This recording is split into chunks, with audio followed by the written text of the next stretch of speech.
The most violent Hells Angels member ever.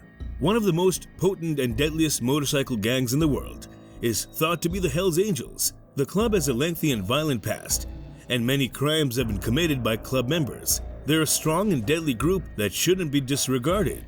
Besides all this, there's a most violent Hells Angel. Come, let's know more about him.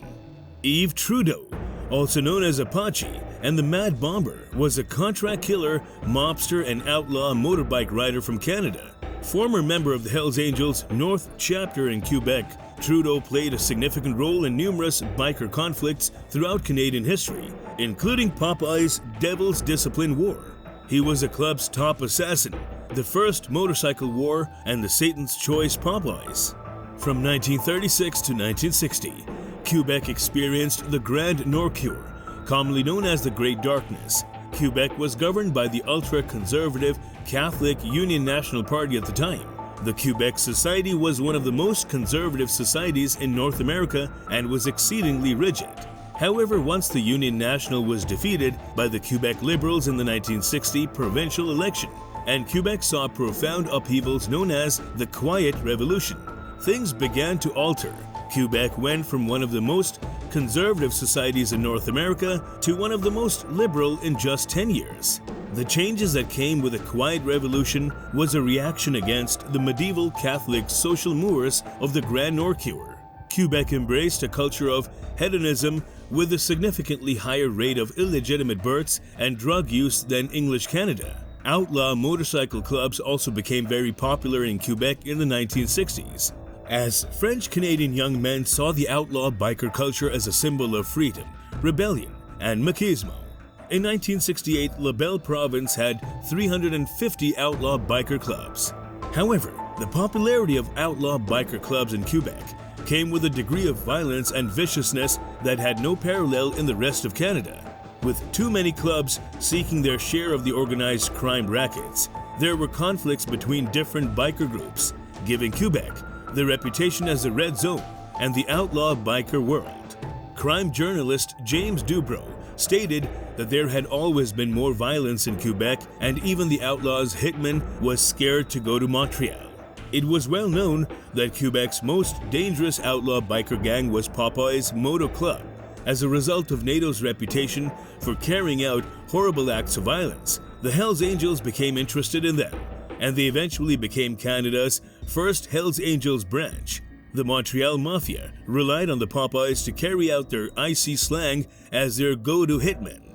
Little did anyone know that Pierre Trudeau, who joined the Popeye Moto Club in 1968, would go on to become one of Canada's most notorious contract killers. After forming an affiliation with the American Outlaws Motorcycle Club in 1975, the Satan's Choice Motorcycle Club developed a fierce rivalry with Popeyes. The Quebec underworld was governed by the Hells Angels back club. As the Popeyes targeted the Devil's Discipline Spiker gang in 1974, Trudeau emerged as their ace assassin, hid a fascination for bombs, and took a job with an explosives factory to master his craft. He was meticulous and professional, and that's why his services were in high demand. He even scalped one of his victims, earning him the nickname Apache. In the winter of '78, the biker world was shattered to its core. A vicious brawl erupted between the notorious Hells Angels and their bitter rivals, the Outlaws. The night ended in tragedy when a green car pulled up and opened fire on the Outlaws, ending one's life and injuring another. And behind the wheel, none other than one of the founding members of the Hells Angels in Quebec, Trudeau himself. As the years went by, the Hells Angels only grew in power and influence. However, things got worse when the Outlaws used the lingo of the national presidents in '83. The North Chapter, which was already violently inclined, exploded out of control under its new head, Hells Angels, and their desire for power appeared unstoppable.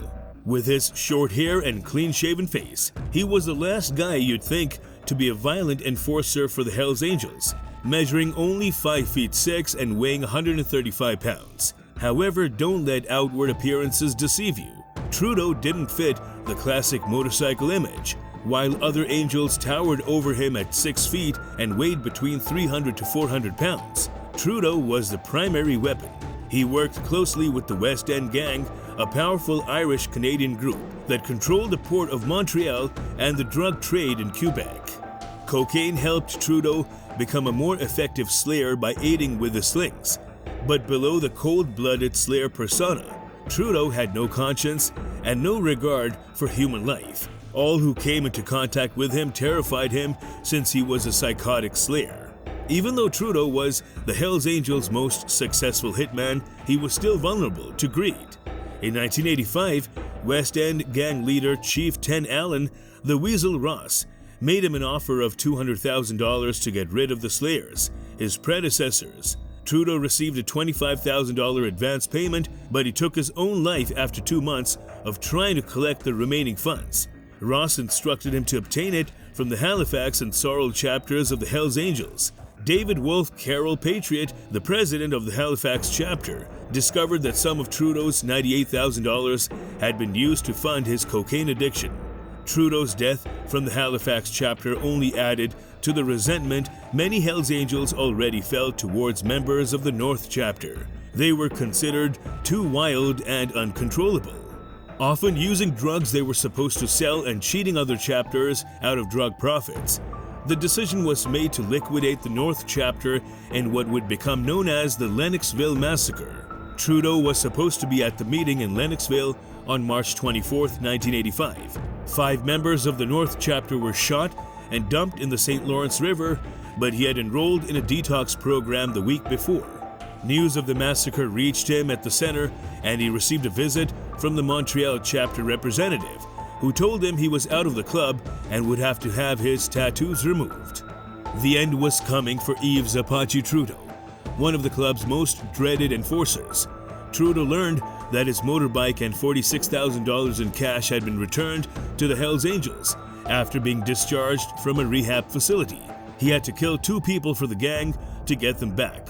Although he had killed one of the targets and the Hells Angels gave him back his motorbike, Trudeau was aware that his time was running out. He chose to become a police informant and government witness when the Hells Angels placed a $50,000 contract on his head. In 1985, Trudeau pleaded guilty to 43 counts of manslaughter. He claimed that he didn't intentionally slay his 43 victims, but the Crown had a different view. They estimated that 30 to 35 of his victims were other motorcycle gang members or sympathizers. Trudeau also testified on 40 other homicides and 15 attempted homicides, but the plea bargain the Crown reached with Trudeau was controversial. Some, like conservative Senator Pierre, who believed that the deal was too lenient. Trudeau was handed a life sentence with a 7-year parole eligibility period as part of his automobile contract with the government. He was also ordered to pay $45,000 over the next 4 years and around $35 per week for smokes. The realm of organized crime is peculiar.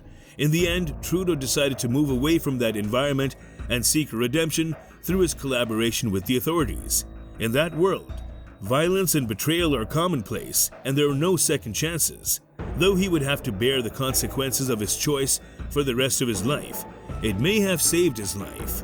Thank you for watching this. For more content, like and share our channel for more information.